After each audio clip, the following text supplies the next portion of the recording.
Bom dia, boa tarde, boa noite, camaradas. Meu nome é João Paulo e esse é mais um vídeo do Marxismo Bárbaro, dando sequência ao estudo do livro do Clausewitz sobre a arte da guerra. Um livro desatualizado, mas que é da história da arte da guerra, né? Então ele tem muito a nos ensinar, tá? E hoje é curioso porque eu li, entre os capítulos que eu li desse livro, tem um que fala exatamente o que está acontecendo agora em relação à guerra da Ucrânia, em relação a Putin e tudo mais. Foram coincidências, aquelas coincidências que a vida tem e que são inexplicáveis, né? Aqueles acasos. Exatamente o que eu li no livro é exatamente o que está se passando no mesmo dia em que eu li na Ucrânia. Fica comigo que eu vou deixar isso claro mais na frente, tá? O que eu quero lembrar aqui é que nós vimos que a batalha defensiva traz vantagens para o defensor. Ou seja, você ficar na defensiva é mais vantajoso do que ficar na ofensiva, tá? Na defensiva não quer dizer que você fica passivo esperando o adversário atacar. Pode ser, mas você pode preparar armadilhas, você pode cercar o inimigo, você pode ser ativo, uma defesa ativa. Tá? Defensiva é no sentido de que você está defendendo o território, você não está invadindo o território ali, você está defendendo, tá?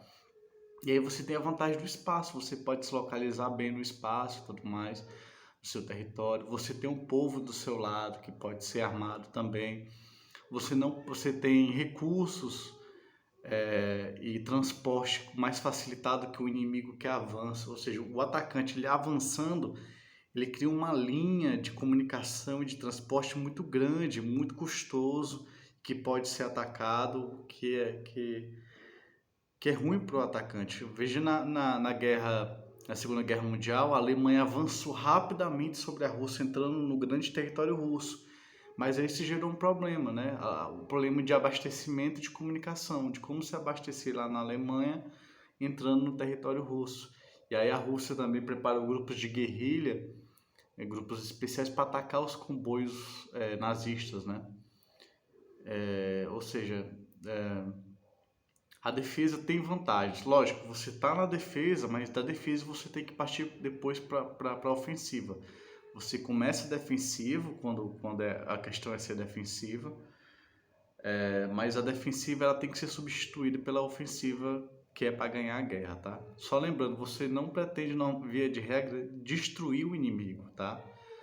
A guerra, via de regra, não destrói o inimigo, mas torna a guerra insuportável para o inimigo, seja politicamente, economicamente, em relação às baixas, em relação às dificuldades. A função raramente é destruir o exército inimigo, mas é deixar ele incapaz de uma luta com vigor, tá? Isso é uma questão que não se sabe muito no leigo. O leigo pensa que a função de um exército é destruir o exército inimigo. Nem sempre é. Na maioria das vezes não é, tá bom? Vamos lá. Há quatro formas de ser defensivo, tá? Ou seja, você está defendendo seu território, você não está invadindo, tá? Como eu disse, é mais vantajoso ser defensivo. Às vezes nós temos que ser ofensivos, mas é mais vantajoso ser defensivo.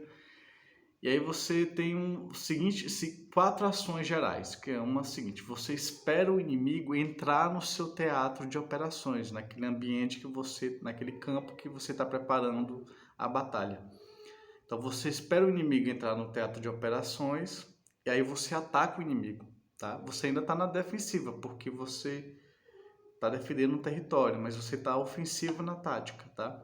Não na estratégia, mas na tática. Então, espera o inimigo entrar no teatro de operações e ataca ele antes de ser atacado. Segundo caminho é a questão das fronteiras, tá? Ou seja, você espera o inimigo chegar na fronteira com o seu país e você, em vez de esperar ele atacar e invadir, você ataca antes, tá? Em vez de você esperar ele atacar, invadir ultrapassar a fronteira, você já ataca ele na fronteira dele, quando ele estiver ali no limiar da fronteira, tá?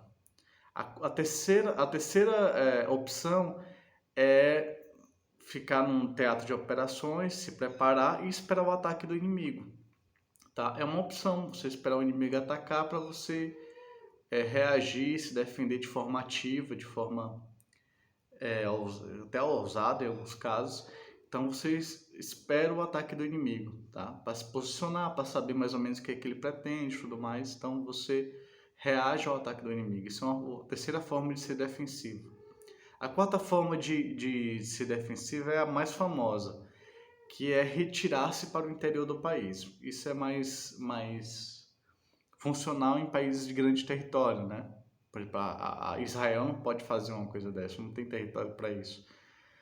Mas você deixa o inimigo avançar e você vai recuando, recuando, recuando, criando dificuldades para o inimigo avançar, mas recuando, tá?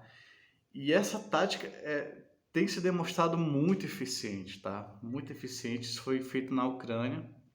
Na Ucrânia deixou-se a Rússia avançar, os ucranianos deixaram os russos avançar e os russos, quando avançaram, criaram um problema de logística, tá? Como levar combustível para os tanques, como alimentar os soldados. Então, levou a problemas de logísticas com a Rússia avançando sobre a Ucrânia. A Ucrânia é pequena, mas não é tanto pequena assim, né?